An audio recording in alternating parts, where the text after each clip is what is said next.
It's Friday morning. Good morning everyone. Kalai Vanakkam. ഇന്ന് നമ്മൾ കാണാൻ പോകുന്നത് ഒരു റിഫ്രഷിംഗ് ആയിട്ടുള്ള ഒരു മിന്റ് മസാല ദോശ. മിന്റ് ദോശ കേട്ടിട്ടുണ്ടോ? ഉണ്ടാക്കിയിട്ടുണ്ടോ എപ്പോഴെങ്കിലും? പുതിന ദോശ വളരെ റിഫ്രഷിംഗ് ആണ്. സാധാരണ രീതിയിൽ പുതിന ദോശ ഉണ്ടാക്കിയിട്ട് വെറും ഒരു ചട്നി കൂട്ടി കഴിച്ചാൽ തന്നെ ഭയങ്കര റിഫ്രഷിംഗ് ആയിരിക്കും.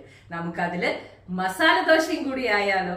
വരൂ, നമുക്ക് ഉണ്ടാക്കാം സിമ്പിൾ ആയിട്ടുള്ള മിന്റ് മസാല ദോശ. അപ്പോൾ വാങ്ങോ, പണലാം മിന്റ് മസാല ദോശ. അത്രയ്ക്ക് റിഫ്രഷിംഗ് ആണ് ഈ ഒരു മസാല ദോശയ്ക്ക്. കൂടെ ഒന്നും തന്നെ നമുക്ക് വേണ്ട, ഈ മസാല കൂട്ടിയിട്ട് സുഖമായിട്ട് കഴിക്കാം. ആദ്യം മിക്സിയിൽ 2 ഇഞ്ച് നീളത്തിലുള്ള ഇഞ്ചി, പച്ചമുളക്, കൂടെ തന്നെ നന്നായി കഴുകി വൃത്തിയാക്കി വെച്ചിരിക്കുന്ന കൈപ്പിടിയിൽ ഉള്ള നിങ്ങൾക്ക് ഒരു കൈപ്പിടി എടുത്തോളൂ പുതിന, അതിൻ്റെ കൂടെ തന്നെ നല്ല ജീരകം 1 സ്പൂൺ, ഇതെല്ലാം കൂടി നന്നായിട്ട് പേസ്റ്റ് പോലെ അരച്ചെടുക്കുക. ആ പേസ്റ്റിനെ നമ്മുടെ ദോശമാവിൽ മിക്സ് ചെയ്തിട്ട് നല്ലപോലെ ഇതുപോലെ ഇളക്കുക.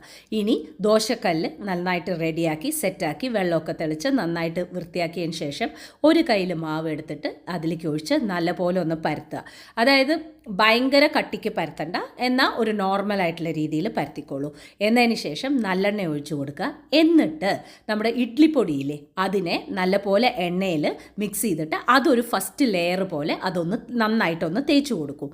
അതിനുശേഷം മസാല ഉണ്ടാക്കിയിട്ട് കുറച്ച് ലൂസായിട്ട് മസാല ഉണ്ടാക്കുക, കട്ടിക്ക് വേണ്ട. എന്നതിന് ശേഷം അതും ഒന്ന് തേച്ച് കൊടുക്കുക. എന്നിട്ട് അതൊന്ന് ഫോൾഡ് ചെയ്തിട്ട് നല്ല അടിപൊളിയായിട്ട് സെർവ് ചെയ്ത് നോക്കൂ. ചൂടോട് കൂടിയിട്ട് സൂപ്പറായിട്ടുള്ള മസാല ദോശ റെഡി ആയിരിക്കും. നമുക്ക് വരൂ കഴിക്കാം. അപ്പോൾ വരൂ, നമുക്ക് കഴിക്കാം മിന്റ് മസാല ദോശ. ഒരെണ്ണം ധാരാളം, കൂടെ ഒന്നും ആവശ്യമില്ല.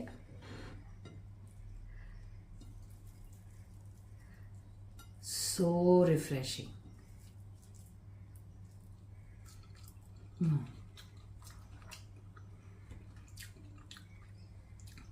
ആദ്യത്തെ പൊടി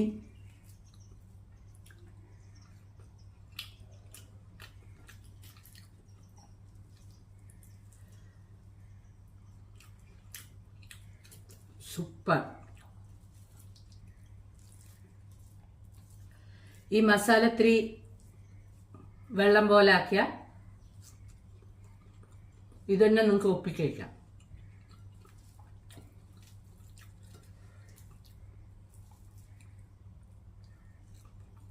ക്ലാസ് സൂപ്പറായിരുന്നു.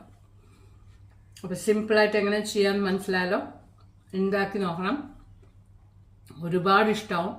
ഓക്കെ, അപ്പോൾ വീണ്ടും നമുക്ക് കാണാം. Till then, take care and bye-bye.